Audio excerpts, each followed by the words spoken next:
Généralement, quand on parle d'intelligence, les gens pensent qu'on parle d'une personne qui a beaucoup de diplômes, une personne qui parle très bien. C'est une forme d'intelligence. Il y en a plusieurs. C'est généralement prisé à l'intelligence quotient intellectuel ou IQ. Évidemment, votre capacité d'avoir des diplômes ou de résoudre des problèmes. Il y a le quotient émotionnel qui est la capacité de pouvoir gérer pas seulement ses émotions et aussi les émotions de ses congénères pour créer une atmosphère paisible. Il y a le quotient hostile qui vous permet de gérer les guerres. Je ne sais pas si vous connaissez, vous avez certainement rencontré une personne qui est champion en gérance des guerres. Quand vous parlez de business, pas trop. Quand vous parlez de politique, il n'y a pas trop à dire. Mais quand vous parlez des guerres et d'hostilité, ce sont des gens qui ont beaucoup de choses à dire. Ils vous expliqueront comment on m'a regardé, son regard, j'ai senti froid dans le dos directement, je me suis assuré. Ce sont des gens qui ont un quotient de guerre très élevé. Malheureusement, quand vous leur présentez des business, vous leur donnez de l'argent pour faire un truc intéressant, ils sont incapables de faire. Donc il y a plusieurs formes d'intelligence. Ici, on va se focaliser sur le quotient intellectuel, quotient émotionnel, quotient social, qui est la capacité de gérer des connexions avec des humains. Souvent, ceux-là qui sont incapables de dire, ah, félicitations, ou belle chemise, bonjour, comment allez-vous? Votre quotient social est très bas. Les gens qui sont en incapacité de gérer de nouvelles connexions. Faire le small talk. Vous rencontrez des gens à la gare, vous commencez une conversation, vous discutez, vous riez avec un total étranger. Quotient intellectuel très bas. En effet, dans le passé, c'était un peu plus naturel. C'était génétique. Mais aujourd'hui, malheureusement, beaucoup de gens n'ont pas développé leur quotient social. Alors, ici, on va se focaliser sur un truc très intéressant. C'est urgent. 6 éléments pour reconnaître une personne ayant un quotient émotionnel très bas. Et c'est très dangereux. Encore une fois, je vais vous rappeler ici. Vous pouvez rencontrer une personne très intelligente en ce qui concerne les études et la science, mais très bête dans son quotient émotionnel. Besoin essentiel de toujours avoir raison. Dans toutes les conversations, elle doit toujours avoir raison. Si elle n'a pas raison, l'atmosphère change. Même si vous lui présentez des faits, d'abord elle nie, elle ne l'accepte pas. Et si vous en présentez vraiment d'indiscutable, avec des documents, avec tout ce qu'il y a comme référence, en fin de compte, qu'est-ce qui se passe? L'atmosphère change totalement dans la salle. Vous avez déjà rencontré une personne qui n'aime pas avoir tort. Vous pensez que c'est simplement un sentiment simple. Non, c'est une maladie mentale. Au lieu de se servir des discussions pour grandir et des désagréments pour créer des connexions, ils s'en servent immédiatement pour créer la guerre. Généralement, une personne, quand vous la corrigez, elle se sent très en colère. Son attitude change, même si elle a tort. Et ça pourrait aussi être quelquefois une personne qui, quand vous lui dites la vérité sur un sujet que vous connaissez mieux qu'elle, elle refuse d'accepter. Jusqu'à ce qu'une tierce personne lui dise la même chose. Et enfin, elle vous dit, ah oui, d'ailleurs, Eric m'a dit que tel. Non, mais c'est ce que je te disais, tu t'en souviens. Ah non, mais bon, Eric m'a... Mais c'était la même chose. Oui, pour eux, le feedback, c'est comme une attaque personnelle.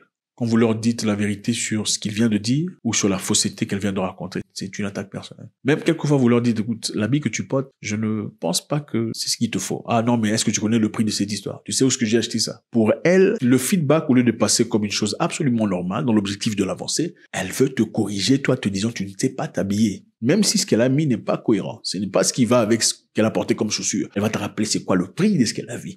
Est-ce que tu as choisi d'acheter un truc comme ça? Le feedback, généralement, c'est comme une attaque personnelle pour elle. Si c'est une personne qui partage votre vie et vous lui dites, je n'aime pas que tu me parles comme ça en public. Pour elle, c'est une attaque personnelle. C'est comme si vous lui preniez quelque chose de très important pour elle. Et cette chose, c'est son habilité de te raconter n'importe quoi devant les gens. Ce sont des personnes qui sont extrêmement réactives. Ne savent pas comment poser et répondre. Et elles posent pour sauter sur vous. Pourquoi tu m'as dit ça? Tu peux pas me parler comme ça? Hey, je m'en fous! C'est l'un des signes majeurs avec une personne avec un EQ très bas. Et ne vous en faites pas, ça pourrait être n'importe qui avec beaucoup de connaissances dans beaucoup de sujets. Mais en ce qui concerne le contrôle et la maîtrise de ses propres émotions, c'est absolument hors de sa portée. Et généralement, vous pensez que c'est une personne qui se fâche mal. Ce n'est pas qu'elle se fâche mal, elle est en incapacité de contrôler ses pulsions. Et croyez-moi, une personne incapable de contrôler ses pulsions peut faire des grosses bêtises. Et si vous êtes la personne qui puisse faire des grosses bêtises à n'importe quel moment, parce que vous étiez en colère, vous pouvez simplement vous imaginer les choses qu'elle soit capable de faire. Elle pourrait peut-être un jour vous tuer et dire que j'étais en colère. En fait, je suis vraiment désolé. C'est parce qu'elle est en incapacité de gérer ses pulsions.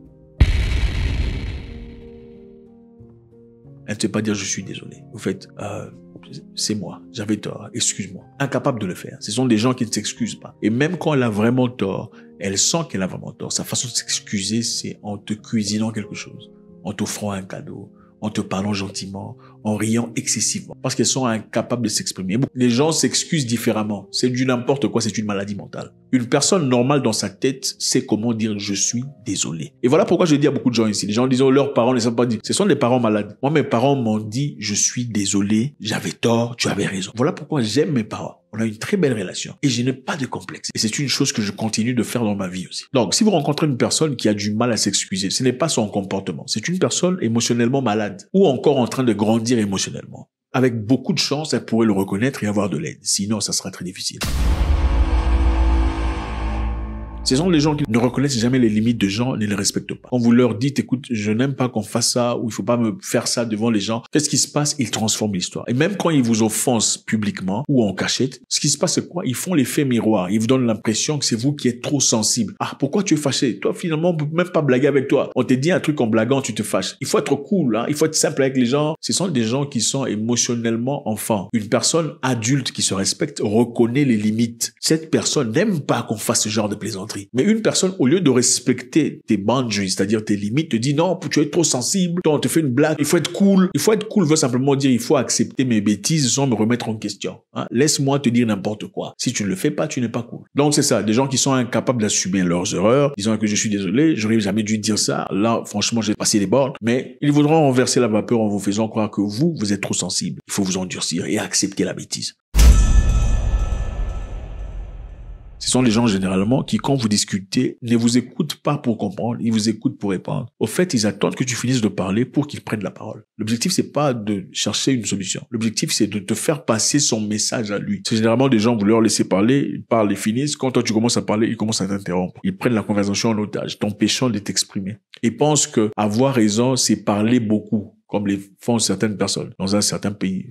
Ils pensent que quand tu parles beaucoup, trop, hein, tu parles au-dessus de quelqu'un, c'est-à-dire que tu as recadré. Autant le recadrage, c'est une chose qui se fait très doucement, point sur point, mais en touchant les points essentiels, avec beaucoup de propreté et de respect. Donc, en récapitulation, une personne ayant toujours besoin d'avoir raison. Dans chaque conversation, elle a raison ou c'est la guerre. Une personne qui n'aime pas le feedback, que ce soit un feedback positif ou pas, chaque feedback est transformé à une attaque personnelle. Quand tu lui fais un feedback qu'elle aime pas, même si tu as raison, pour elle, c'est à sa personne que tu t'attaques et fera tout pour se défendre au lieu de vraiment regarder la cause. Une personne extrêmement réactive qui ne prend jamais de pause pour réfléchir sur ce que tu as dit. Sa pause, c'est pour te sauter dessus, te crier dessus et détruire les histoires. C'est une personne qui dit « je m'en fous » même aux choses les plus importantes dans la vie. Ne vous en faites pas, elle n'est pas forte, c'est un enfant émotionnel. Une personne incapable de s'excuser, même quand elle fait des erreurs aussi évidentes que possible. C'est difficile de dire « je suis désolé ». Oh non, nous on dit « désolé » d'une certaine façon. Non, vous êtes malade mental, un enfant en croissance. Une personne incapable de respecter les limites. C'est souvent, pas toujours, mais souvent ceux-là qui vous disent est-ce qu'on peut se tutoyer après 3 minutes de conversation. Pourquoi êtes-vous pressé? On peut se tutoyer, c'est généralement pour ne pas respecter les limites. C'est difficile de manquer de respect à une personne qu'on vous voit. Pas que c'est impossible, mais c'est beaucoup plus difficile à une personne qu'on tutoie. Et ça, ce n'est qu'un exemple simple parmi plusieurs. C'est généralement une personne qui vous manque de respect et ensuite vous demande d'être fort, vous disant pourquoi est-ce que tu es si sensible, c'est qu'une petite blague, pourquoi tu te fâches comme ça. L'objectif est que tu lui autorises de continuer à dire de bêtises. Si tu ne le fais pas, c'est-à-dire que tu es trop sensible. Il manque de respect à ta mère ou à tes parents ou carrément ta famille, il faut pas te fâcher parce qu'elle faisait que plaisanter. Il faut être cool et sympathique avec les autres, sinon tu es frigide et sensible. Numéro 6, ce sont des gens qui réfléchissent pour reprendre et pas réfléchissent pour comprendre et administrer la chose essentielle pour le bien-être de tout le monde.